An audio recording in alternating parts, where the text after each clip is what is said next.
नमस्कार. महाधुरळा breaking news मध्ये आपल्या सर्वांचं मनापासून स्वागत.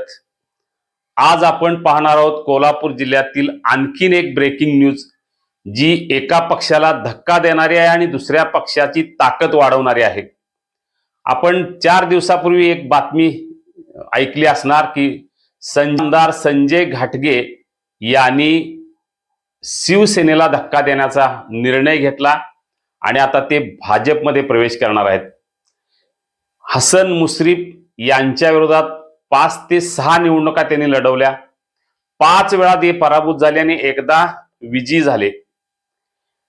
लोकसभा निवडणुकीत संजय घाटगे यांनी महाविकास आघाडीचा प्रचार केला, पण विधानसभा निवडणुकीच्या तोंडावर अचानक घुमजाव करत थेट हसन मुश्रीफ यांनाच पाठिंबा दिला. यामुळे विधानसभा निवडणुकीत मुश्रीफ यांचा विजय सुकर झाला. याच विजय सुकर झाल्याचे एक बक्षीस म्हणून त्यांना जिल्हा बँकेचं संचालक पद देण्यात आलं. तेव्हापासून संजय घाटगे आता पुढे काय करणार याची चर्चा सुरू होती, कारण त्यांनी थेट शिवसेनेच्या विरोधात विधानसभा निवडणुकीत भूमिका घेतली होती.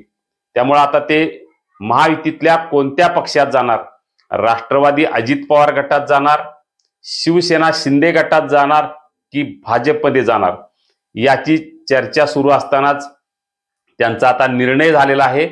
ते भाजपचं कमळ हातात घेणार आहेत. हे नेमकं कधी घेणार आहेत याचाही निर्णय झालेला आहे. उद्या मुख्यमंत्री देवेंद्र फडणवीस हे कोल्हापूर दौऱ्यावर आहेत. नांदणीत त्यांचा कार्यक्रम आहे. या दौऱ्यात संजय घाटगे यांच्या प्रवेशाविषयी प्राथमिक चर्चा होईल. त्यानंतर 8 किंवा 9 तारखेला मुंबईत संजय घाटगे यांचा भाजपमध्ये प्रवेश होईल. पण हा प्रवेश छोटा असेल आणि त्यानंतर कागलमध्ये जानेवारी महिन्याच्या शेवटच्या आठवड्यात किंवा फेब्रुवारी महिन्याच्या पहिल्या आठवड्यात जंगी कार्यक्रम घेऊन संजय घाटगे यांच्या हातात कमळ दिलं जाणार आहे.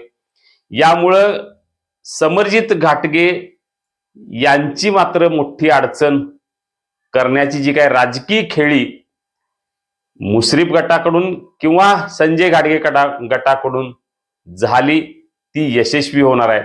कारण समरजित घाटगे यांनी भाजप सोडून तुतारी फुंकली. तुतारीत अपयश आल्यानंतर ते पुन्हा भाजपमध्ये येऊ नयेत यासाठीच संजय घाटगे यांचा तातडीने गडबडीने भाजप प्रवेश घडवून आणला जात असल्याची राजकीय चर्चा आहे. त्यामुळे आता संजय घाटगे या आठवड्यात भाजपमध्ये प्रवेश करणार. रितसर मोठा जंगी प्रवेश हा जानेवारी किंवा फेब्रुवारी महिन्यात असेल आणि यामुळं शिवसेना एक उबाटा गटाला म्हणजे उद्धव ठाकरे गटाला मोठा धक्का हा मानला जातो. कारण कागल तालुक्यात ती एकमेव शक्ती उबाटाची होती, ती शक्ती आता भाजपमध्ये जाणार आहे. समरजित घाटगे यांच्या भाजप सोडल्यामुळे एक मोठी उणीव कागल तालुक्यात निर्माण झाली होती. भाजपला ताकद नव्हती. संजय घाटगे यांच्या रूपाने आता भाजपला तिथं ताकद मिळणार आहे. म्हणजे एका पक्षाला धक्का, दुसऱ्या पक्षाला ताकद.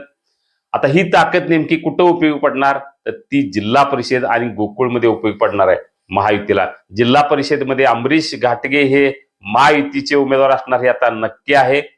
याशिवाय गोकुळलाही ते आता महायुती सोबतच असणार, म्हणजे सत्ताधारी पक्षासोबत असणार हेही नक्की आहे. यामुळं जिल्हा परिषद आणि गोकुळ हे 2 बक्षीस अमरीश घाटगे यांना मिळतील. जिल्हा बँकेचं बक्षीस यापूर्वीच संजय घाटगे यांना मिळालेलं आहे. या सगळ्या पार्श्वभूमीवर राजकीय उलथापालथ आता सुरू झालेली आहे. विधानसभा निवडणुकीनंतर महापालिका जिल्हा परिषद निवडणुकीच्या पार्श्वभूमीवर आणखी उलथापालथी होत राहतील. या नेमक्या कोणत्या घडामोडी असतील हे आपल्याला जर आधी जाणून घ्यायचं असेल तर आत्ताच सबस्क्राईब करा महाधुरळा यूट्यूब चॅनेल. उद्याची बातमी आज देणारं एकमेव चॅनेल महाधुरळा. धन्यवाद.